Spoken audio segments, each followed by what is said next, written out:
Blender test. Ito yung masarap.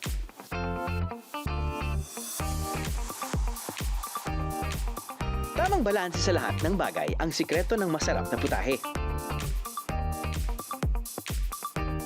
Nariyan ang mga sariwang rekado na kapag pinaghalo-halo ay nagbibigay ng kakaibang lasa. Hindi rin nawawala ang mga pampalasa na nagdaragdag ng linamnam. At syempre, ang tamang paraan ng pagluluto. Yung real secret ng any type of bulalo, yun yung pag-low, slow cooking. Slow po cooking. yun. No? Syempre, kapag pinagsama-sama, nabubuo ang mga putaheng may magagandang kwento. Nung una-una, sa sugalan kami, merienda lang. Bago marami nakakaalam, pumunta na, di dumami na, iisa lang na mesa namin dati. Kasi sa magmamadyong lang. Opo. Ayun. Tagal na po yun? 1968. Wow, 1968. Mga kwentong mas nagpapaalala sa atin ng bawat higop. Oo nga, ito nga yung nagsisebo. Ito yung masarap. At bawat kagat. Malayo po yung nilakbay namin para matikman lang po yung napakasarap niyong bibingka. Salamat po. Opo.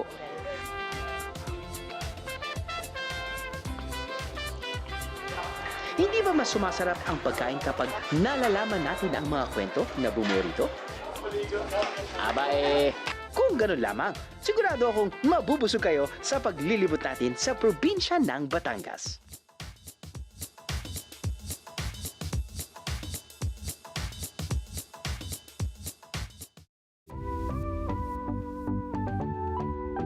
Isa sa pinaka-iconic na lugar sa Batangas ay ang Taal Volcano.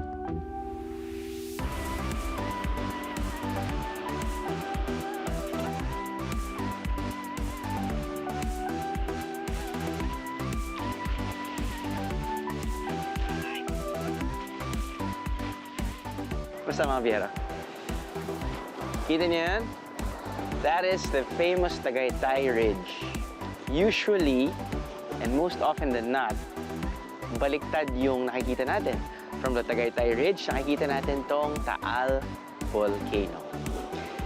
Now, I'm sure kapag dumadaan kayo sa Tagaytay, ang dami nagsasabi, boat ride, boat ride, boat ride! Ayun, sumakay na tayo sa boat ride, papunta dito sa Taal Volcano. Now, it's been how many years? It's been like, man, I think more than a decade since we last featured Taal Volcano. And I'm actually excited kasi it's been a while. So we're here in Taal Volcano and we're gonna hike up around 3.5 kilometers and we're gonna be using the Spanish Trail. Now, para sa mga turista ang ayaw maglakad ng 3.5, okay lang dahil meron yata silang option na pwede kang sumakay ng kabayo. Tayo, yung kabayo. Tayo yung mga kabayo. Sa halagang 500 pesos, hindi mo na kailangan mag-alala sa trek paakyat ng Taal.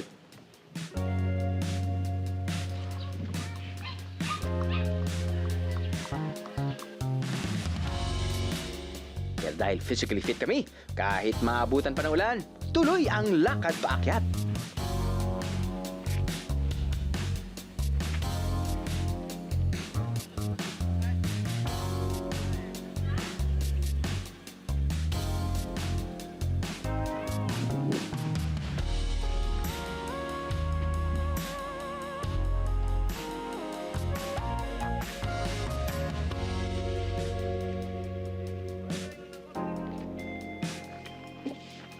So apparently, hindi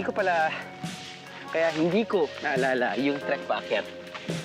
Dahil may mga iba't ibang trails pa papunta doon sa crater. Now, yung tinahak nating Spanish Trail,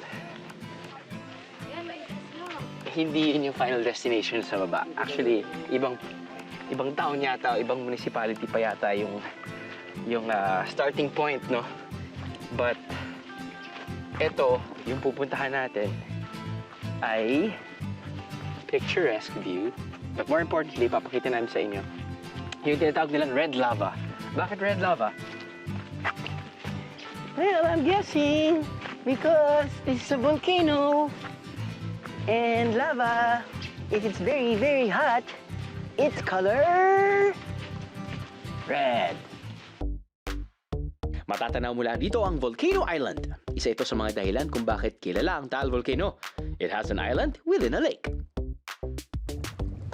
Maniniwala ba kayo, biyeros, na noong 18th century lamang nabuo ang Taal Lake? Umagos patungo sa dagat ang lava flow mula sa pagsabog ng bulkan. Dahil dito, nagkaroon ng tubig sa paligid ng bulkan at doon nabuo ang Taal Lake.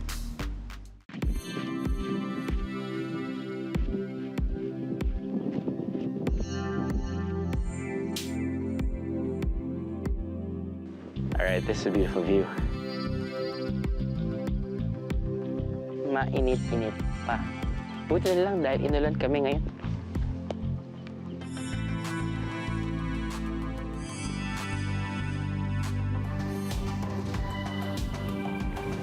Buti na lang sumama kayo sa biyahe ko. Nang makalipas ang mahabang panahon, unti-unting naging freshwater ang dating saltwater sa Taal Lake. Dito nabuhay ang iba't ibang klase ng isda.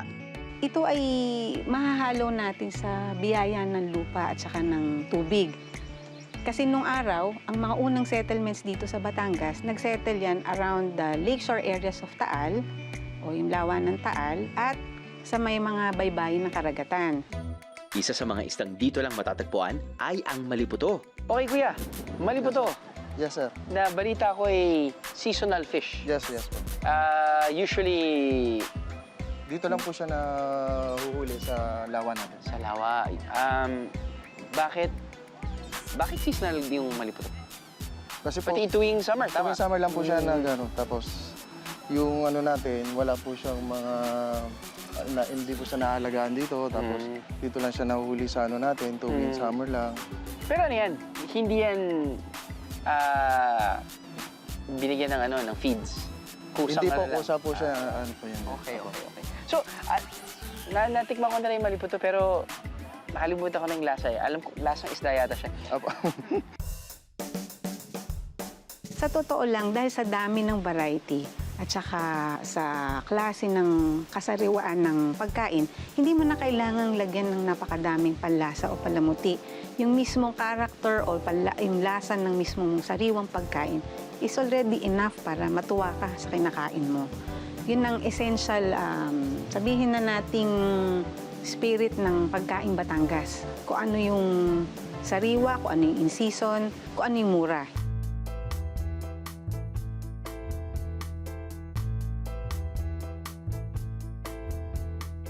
Maliputo. Sinigang sa miso na maliputo. Soup muna tayo. Masarap to.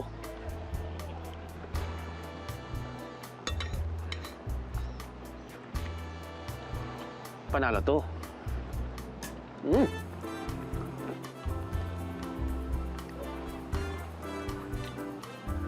Ang sarap kapag wala masyadong tinik, no? Hindi ka tulad ng bangus. Ano? Depende rin kasi yung bangus naman, gusto ng mga tao ng konting challenge eh, pero sarap na ito, men. Matatagpuan din sa Taal Lake ang natatanging freshwater sardine sa mundo, ang tawilis. Taas kamay kapag natikman nyo na ang tawilis. Masarap, hindi ba? Sana naalala nyo ang huling beses yung natikman ng tawilis dahil baka matagal-tagal pa bago kayo'y makakain nito ulit. Sa mga nakaraang taon, sinusubukan ng local government na alagaan ang tawilis, pero hindi pa rin ito napigilan ang pagkabawas ng halos 50% ng population nito. Kamakailan lang, naibilang ng International Union for the Conservation of Nature o IUCN sa listahan ng endangered species ang tawilis. Kaya sa susunod na biyahe nyo na sa Batangas, dapat gustuhin nyong hindi maisama sa food venture nyo ang tawilis. #Sagip Sardinas tayo, biyeros.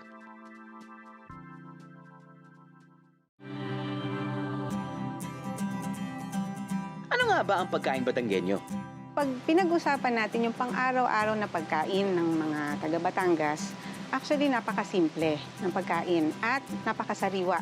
Maraming nagsasabi, pagka binanggit mo ang lalawigan ng Batangas, unang lalabas sa dila ng kung sino man, bulalo. Ang aming pong pinagmamalaki sa Batangas, lalo na po dito sa Padre Garcia, ay ang aming goto at ang bulalo. Dahil dito po, alam na po natin na mag-press po dito ang karne. Dahil nandito po sa amin ang isang pinakamalaking auction market. Dahil nga maraming bakahan dito sa Batangas, mas sumasarap daw ang kanilang luto dahil laging sariwa ang mabibiling karne dito. Dito sa farm na to, magsisilip natin ang wastong paraan ng cattle farming. Cattle Farming 101. Yes po, sir. Para sa mga Manileño tulad ko ay walang kaalam-alam sa cattle farming. Paano po ba yung proseso, yung sistema? Actually, dito sa farm namin, normaling mga mga stocks namin dito is for for disposal na yan Okay. Kasi hindi naman talaga kami yung unlike nung iba na Nagpapalaki.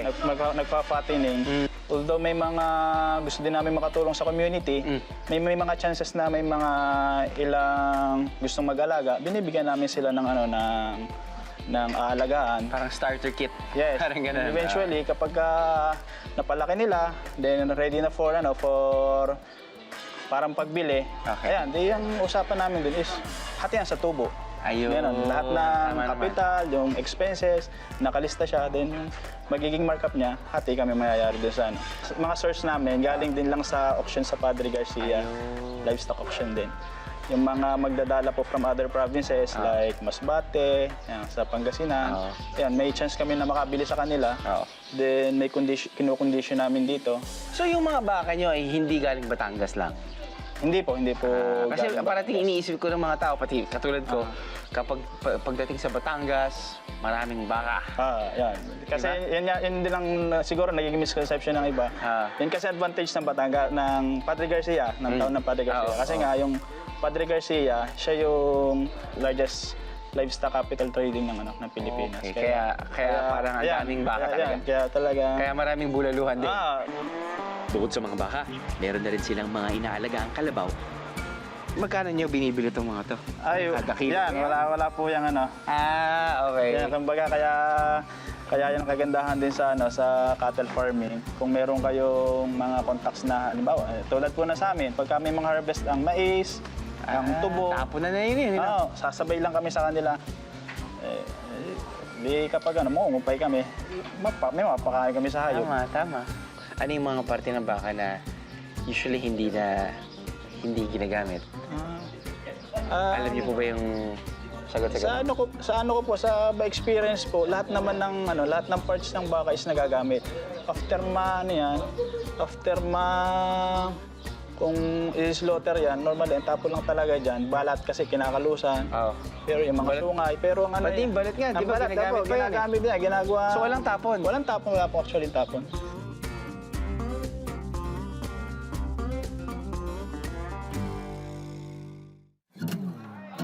Mula sa farm, maaari nila itong ibenta sa bakahan o doon sa tinatawag na auction market ng mga livestock produce dito sa Batangas, partikular na sa Padre Garcia. 1952 pa nang magsimula ang sistema ng pagbibenta ng mga hayop dito sa Padre Garcia. Tuwing Biyernes ng umaga, nagtitipon dito ang parehong mga nagbibenta at bumibili ng iba't ibang livestock product tulad ng baka, kalabaw at kambing. Dito rin namimili yung mga taga Manila, Cavite, o taga saan na malalaking palengke na nagtitinda ng karne. Yun namang mga taga iba't ibang probinsya na gusto nilang magbenta ng mga hayop, nagdadala rin sila dito. Mula sa bakahan, maaring idiretso na ito sa pamilihan para maibenta ang bawat parte nito. Ang leg ng baka na ginagamit sa kaldereta at nilaga. Ang T-bone at tenderloin naman na masarap na gawing steak. Ang oxtail na sangkap ng kare-kare. At syempre dito sa Batangas, ang mga binti at paa na tamang-tama para sa bulalo.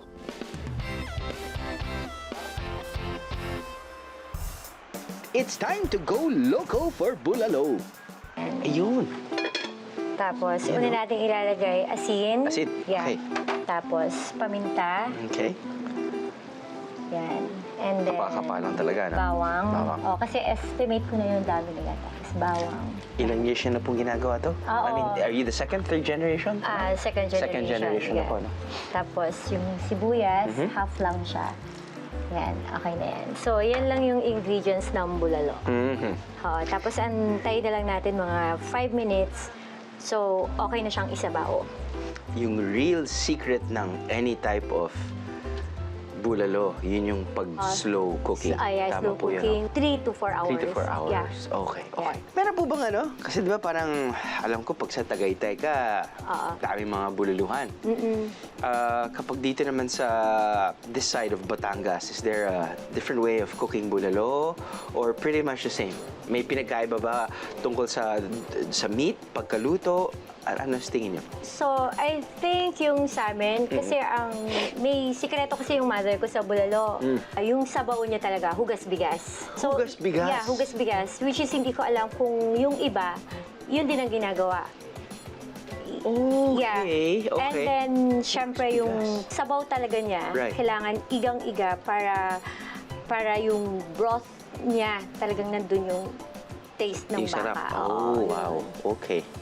So, Alright. kaso, 4 hours talaga siya. Habang hinihintay ang pagkulo ng sabaw na may laman ng baka, sabay naman nilang inihahanda ang mga sariwang gulay. Saka ito ayusin sa mangkok na lalagyan ng bagong kulong sabaw ng bulalo.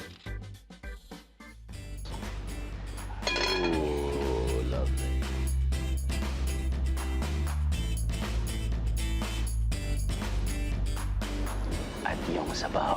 Yes, sabaw. Okay. Iikot ko lang para Yeah. alam kong kailangan niyo pong... Tapos, ilalagay na natin yung fresh na sibuyas. Okay. Yeah. Uy. Then, sasabaw na tayo. Wow. Ito po ba yung bulalo na kapag may dumaan na hangin, biglang magsisebong yung labi? Yeah. Ayan, ayan, Oo. ayan. Yeah. Tawag dyan, kulalo. And usually, how much is this? 400. 400. Okay, okay. At may kasama na rin itong utak. Yeah, may kasama na Yan naman yung hinahabol ng mga tao eh. Utak! Utak ng katipunan. Pieros, bago tumulo, well, kung hindi pa tumutulong laway nyo, ulitin ko lang sa inyo kung gaano kahaba ang pinagdadaanan ng bulalo. So, may tinatawag na auction market. Pwedeng bumili, pwede rin magbenta ng baka dito. Pagkabili, pwedeng alagaan ng muna sa bakahan. At pag ready naman let go sa alagang baka, dadalhin na sa pamilihan. Pag nandun na ang baka, chop-chop na para sa iba't ibang putahe. Para sa bulalo, dulo-dulo ang ginagamit. Pinukukuluan, tinitimplahan. Tapos, pinukukulan ulit. 10 years, pinukukulan. OA, but you get my point. Ihanda na ang gulay. Tapos, kain na na. Whew! Tender test. Uy. Uy. Uy. Uy.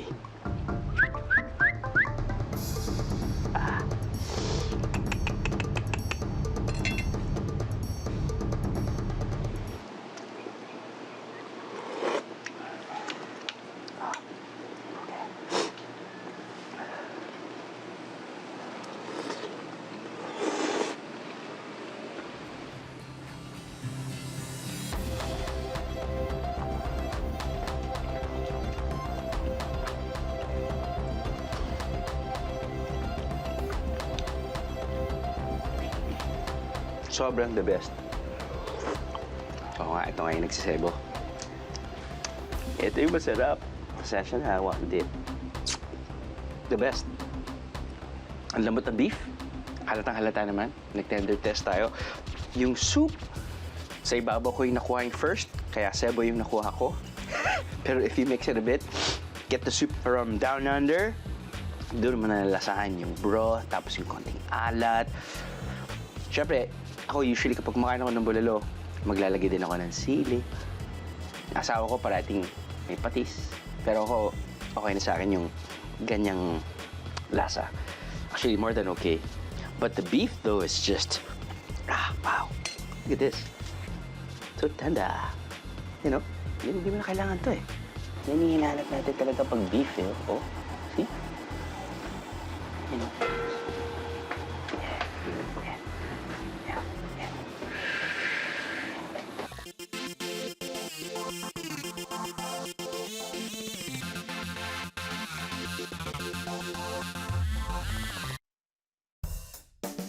Pati lamang loob ng baka, nagagamit din ng mga Batanggenyo.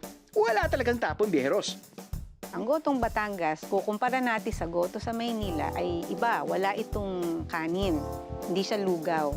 Siya ay purong-purong lamang loob at kung ano-ano pa dinadagdag. Kaya nga namin putok-batok o pampabata.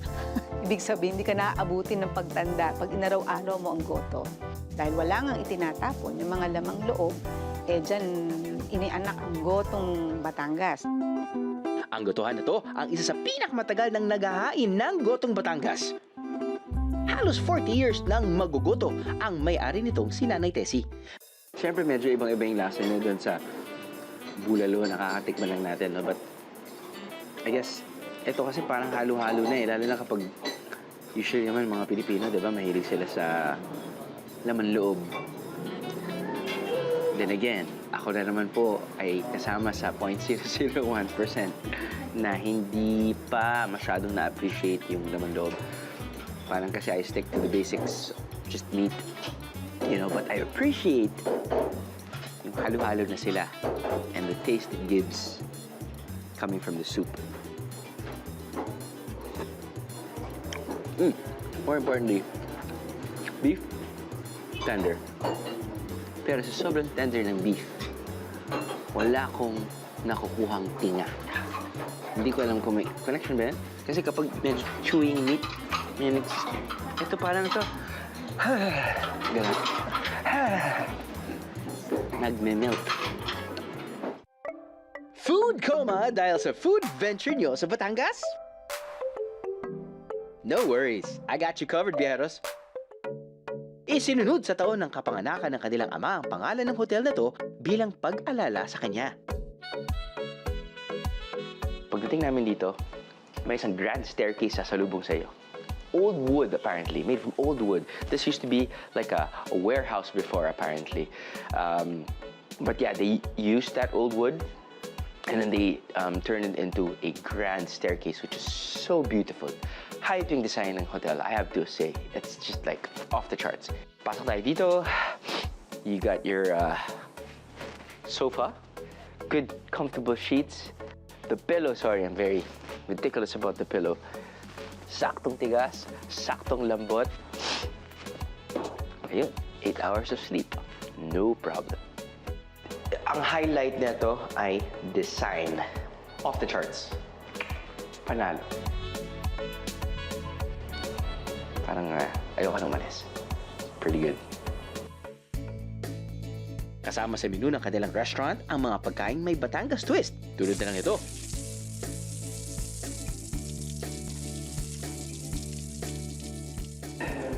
I guess, kapag meron tayong fini-feature ng mga pagkain, pa-complex ng pa-complex. Hindi lang ang kanilang lasa.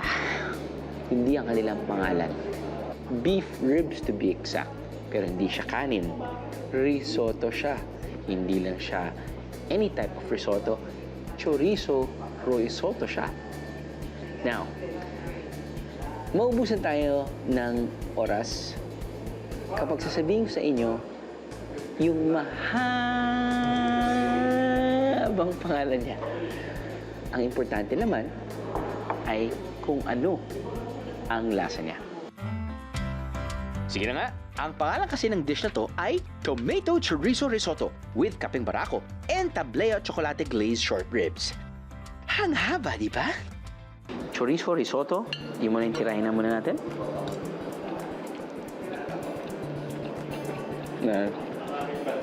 It is chorizo. And definitely is risotto. But the beef apparently has cape barako. Should I say cape barako? Actually, hindi ito yung first time ko makatikim ng meat na may coffee. I feel why they're very proud of this dish. It's very savory. The risotto enough is very flavorful. Oily. Oil from chorizo, which is so yummy. But on top of that is your beef ribs. Na malabot. Very savory. Very tasty. Hindi pa rin kayo nakamove on sa paggamit ng kaping barako sa short ribs, no? Pwede nyo rin naman inumin na lang ang produktong Tatak Batangas na to. Sa produkto ay isa na yung kaping barako. Sapagkat sa kaping barako, doon mo matitikman ang malalasahan, ang blend niya at saka yung pagiging matapang na, kung tawagin matapang na kape. Pagka sinabi natin kaping barako, ano nga yun uso nga yung mga 3-in-1, pero pagka kaping barako, pagka sinabi natin kaping barako, puro, as in natural, talaga healthy. Kaya meron na rin mga coffee farm dito sa Batangas na nagtitinda ng iba't ibang klase ng coffee beans, katulad ng kaping barako. Ito yung kapeng barako namin as known as Liberica. Siya yung pinakamalaki between sa Robusta and Excelsa. Siya yung tinawag na kapeng barako kasi sa dalawang variety ng coffee, siya yung pinakamatapang. Ito yung barako na pinakamalaki, ito yung Excelsa at ito naman yung Robusta. Ang pagkasarap niya dahil din sa tamang proseso ng mag-umpisa sa pagpitas hanggang sa pagdadry, hanggang sa pag-grind, ay nasa tamang proseso po ang pagkuha namin.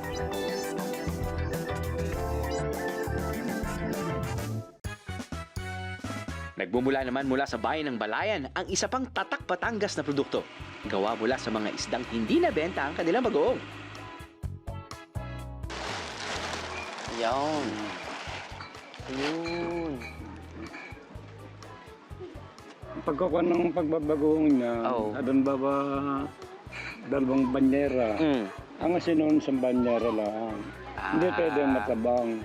So 1:2. O 1:2. Dahil sa madulas yung kanyang pagkaista. Madulas, hindi natalabas siya ng asin. Ano pong klaseng isda yung ginagamit? Mananse. Galunggong. Galunggong. Iba-iba. Yung nabalitaan nga po namin ay yung excess po na huli, yun po yung ginagawa niyong bagoong. Oo, yung excess. Paano niyo po, yung excess na po ba yun, kahit hindi buo yung isda, yun, okay lang yan no? Oo, okay lang. 1991 nang nagsimulang magbagoong si Tatay Herme at hanggang ngayon ay tradisyonal na paraan pa rin ang proseso niya. Kapag sapat na sa buwan ng bagoong sa tapayan, ginigiling ito upang madurog ang mga tinik ng isda. Pasensya na kasi hindi po ako kumakain ng bagoong. Meron bang iba't ibang klaseng bagoong? Katulad nito, ito po ba yung parang kakain ka ng... Pasensya na tayo, pasensya na rin sa mga viewers. Ito po ba yung klaseng bagoong na pagkakain ka ng kare-kare, yan yung sasasoy mo? Yan din, pwede? Oo, yan din. Okay. Okay. Kahit hindi ako fan ng bagoong, hindi ko pwedeng palampasin itong bagoong ni Tatay. Para sa inyo to, mga biyero! Ang importante to, itong mga baul. Dahil ito, Opo. mabilis siyang malungoy dahil pag may lalo't mainit, ito nainit ito. Ang dito sa kwan, Sa plastic. matagal din yan. Matagal. Dito mainit ito eh.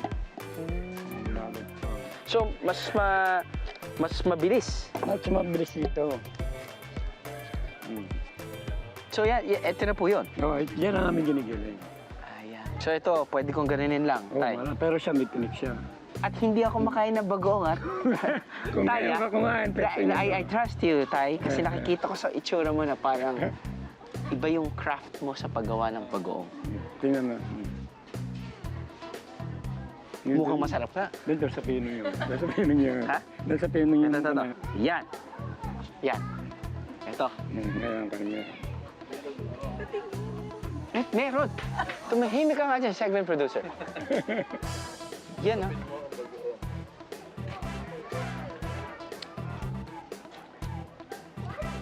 Maalat siya. Maalat siyempre. Siyempre. Kasi maalat siya. Pero masarap siya. Galing. Ang bagoong mas masarap kapag may kapartner na, syempre gulay.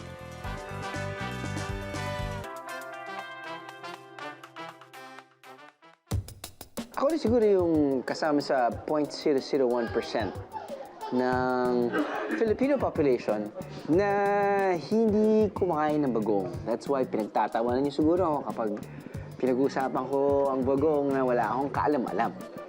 At kapag minsan natatakot akong tikman. Pero ang nakakatawa niyan, nag-evolve ang aking palate. Hindi na ako ganun katakot. Na-appreciate ko na ngayon yung alat at linamnam na binibigay ng bagoong. In fairness, kapag hinahalo siya sa mga pagkain katulad ng pinakbo, iba yung alat niya. So, kapag kumakain ako ng pinakbit,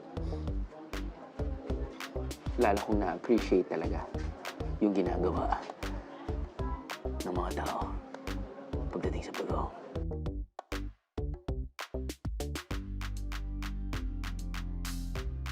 Para sa mga 0.0001% ng mga taong hindi pa kumakain ng bagoong at hindi pa na-appreciate, I think there's always time to change.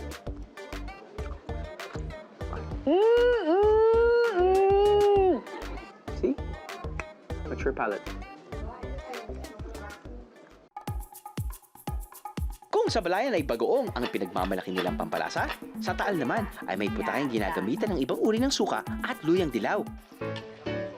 People wonder, ano ga yung dilaw? Dilaw is actually the turmeric. Kasabihan ng matatanda, ang sekreto ng pagluluto ng adobo sa dilaw ay nasa sangkutya. Ang sangkutya is actually the process of sautéing. Importante na alam mo na pagsunod-sunod din ang bawat sangkap. Importante na alam mo kung kailan mo ilalagay ang sukang irok. Sinasabing ang paggamit ng luyang dilaw sa adobo ay sinimulan ni Maria Agoncillo, na tubong Taal, at naging pangalawang asawa ni General Emilio Aguinaldo. But for the very authentic adobo sa dilaw, kailangan ito ang gagamitan mo ng sukang irok. Ang sukang ito ay galing sa kaong na siyang nagbibigay ng ibang asim sa mga luto ng taga-Taal. Kapag nakita niyo na ang kumpulan ng mga tao ito, hahay! You're in the right place! Ito ang pansit ni Mang Biko sa may palengke ng Taal. This particular pansit existed long before Biko or pamilya ni Mang Biko took over in 1975. Talagang ganon na araw-araw na eksena yan. As early as 5:30, they start cooking and they stop exactly at 8:30. With that limited time, nakakakonsumo sila o nakakaluto sila ng average of 70 to 80 kilos of pansit every day. For 15 to 20 pesos, may instant agahan ka na. Pwedeng pansit Mickey o kaya Mickey Bihon. Take note, Eros, may oras ang pagluluto ng pansit ha, kaya siguradong panalo rito ang mga competitive. Nung una, ang tawag nga nila dyan ay pansit sabsab. Nakita nyo na ang pansit ay inilalagay sa balisungsong. Ito ay may dahon, may papel, at para siyang conical. No? Dahil nang ang mga tao ay nagmamadali at dahil nang wala pa noon mga plastic fork at kung gamit yan, ang ginagawa ng iba ay itinutulak lang yan galing sa ilalim na parte, itinutulak at siya mong itinatapat sa iyong bibig. Ang basic description ng Batanggenyo sa ganong klaseng pagkain ay sinasabsab mo. Nasundan yon ng barbecue stick na binabali na parang iniipit mo lamang. At ngayon, kaya rin may barbecue stick, ang iba naman, the chopstick way of picking the noodles. At ang iba naman, yung medyo makabago, ang ginagamit ay plastic fork na. Mula sa box office hit na mahigit 40 years in the business na pansit ni Mang Biko, doon naman tayo sa 50 years in the business na bibingka blockbuster ni Ka Eli. Simple lang ang mga sangkap at paraan ng kanyang pagluluto. Tinutunaw muna ang pulang asukal hanggang sa maging parang caramel na to. Sa kaya halong gata, ito ang ilalagay sa ibabaw ng bibingka. Para naman sa malagkit, isasayang ito gamit ang gata.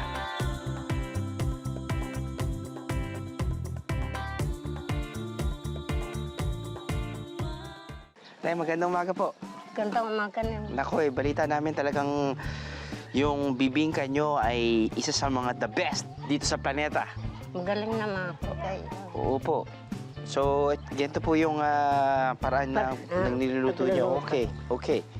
So, emotional ho kayo. Hindi. Pag ginakwento niyo yung istorya. Ay, sige po. Matagal niyo na po ginagawa to? Oo, ano ako mag-umpisa, lalabing 2 taon pa ako. Gawa ng kasama ko yung aking ina. Tapos nung since 12 years old, ilang taon na ho kayo ngayon? 67 na. Oh, wow. Tagal na po. Wow. Tapos ito lang po yung talagang niluluto niyo. Bibingka na lang the whole time. Wow.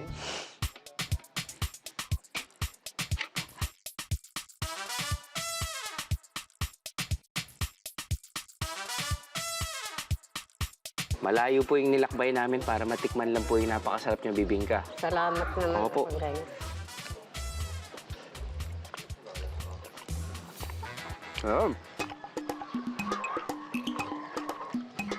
Of course, masarap. Ilang taon niyo na pong ginagawa to, no? Tagal na. Balik Tagal na. ko. Sobrang tagal na, imposibleng hindi masarap to, Nay.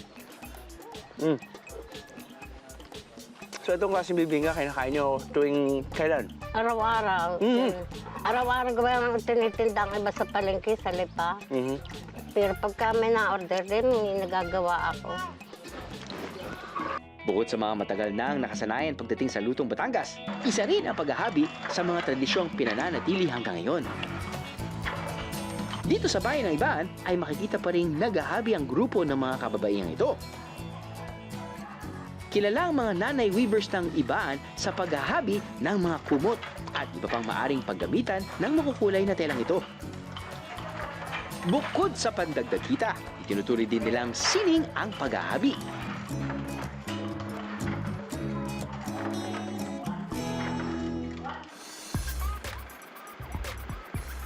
Nakilala ko si Mami Natalia, ang may-ari ng isa sa mga sikat na lumihan dito sa Batangas.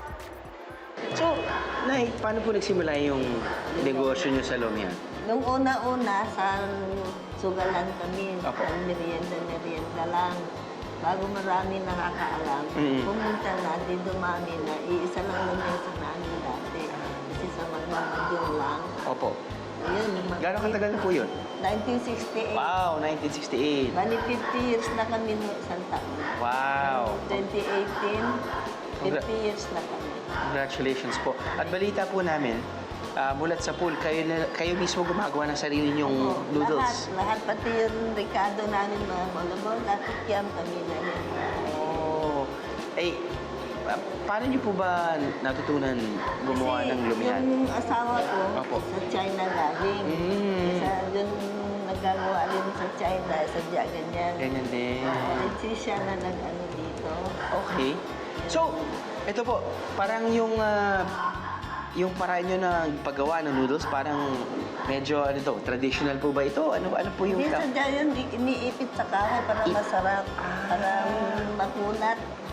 Parang din lang ako nakakita ng ganito. Yung mga ibang lumihan, Ay, hindi, po. makina lang. Makina po sila, no? Ano po yung advantage na using this? Eh, para masarap, kasi matigas yun, naiipit. Opo. Para makunat. Ah. Ang tawag dito makunat, maligat. Maligat. Oh. Pinaghalo muna ang mga sangkap para maging dough at saka ito mamasahin. Ayun. Okay. Ganyan, So it's like a huge rolling pin, parang ganyan, no? Bago mamaya sasakyan niya at pagka na ano na, Sasakyan niya? sasakay siya. Kakabayo, kaya Dati po ba kayo rin mismong sumasakay? yung asawa ko, Yung asawa niyo? una-una kasi konti lang naman nakain kasi para sa madyong lang. Ah, okay. Nung umpisa, bumili muna kami sa palengke. Oh, okay. Ng noodles? Konti lang, oo. Oo. Nung malakas na yun, Kayo na gawa mismo na lang gumawa? kami ng ganyan, nagpagawa na kami.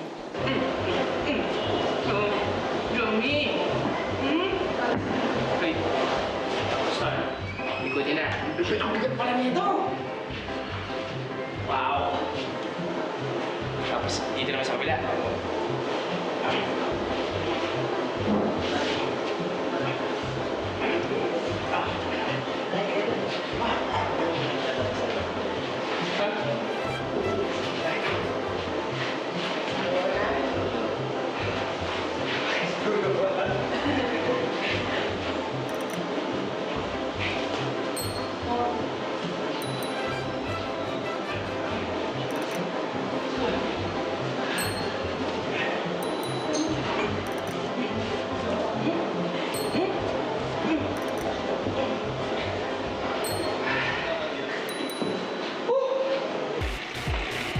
Pagkatapos kabayuhin, ipitin sa giant rolling pin. Isasalang na ito sa machine para magpantay. Pero ang paghihiwa, mano-mano.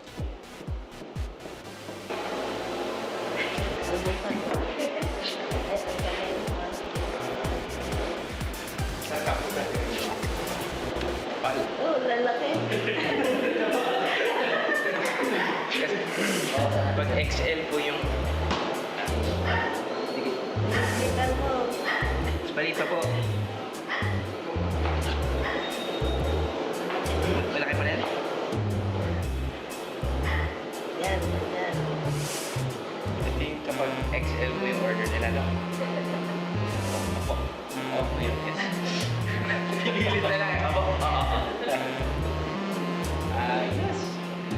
Galing mo ah. Ito po, fettuccine. Laki yan. Yun.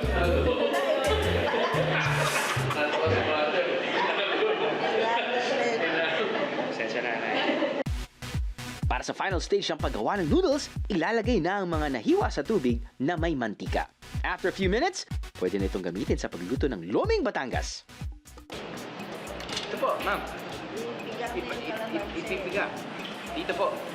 Ah, okay. Gusto mo sige mahal. Opo, yan. Tapos to, lahat po. All three.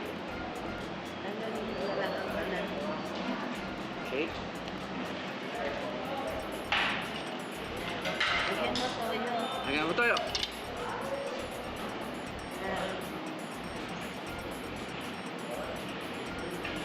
Yan. Gusto mo sige. Yes po.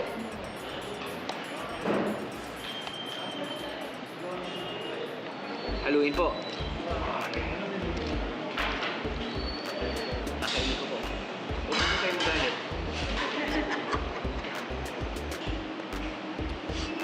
Parang nagbago yung eating experience ko ng Lomi this time around dahil mas nakita ko po yung paggawa from scratch ng Lomi noodles. Alam mo yan? Iba yan eh. Iba yan eh.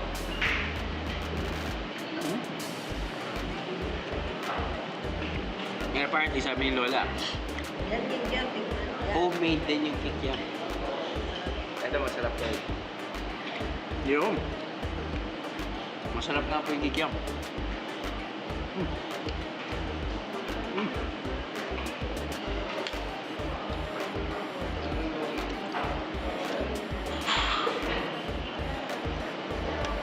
Tama si Lola. Mas masarap kapag may toyo mansi.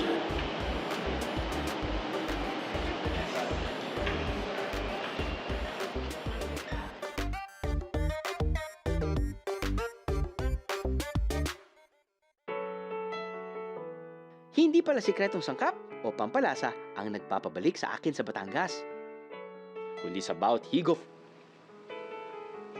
at kagat, natitikman ko ang makabuluhang kwento ng mga Batanggenyo.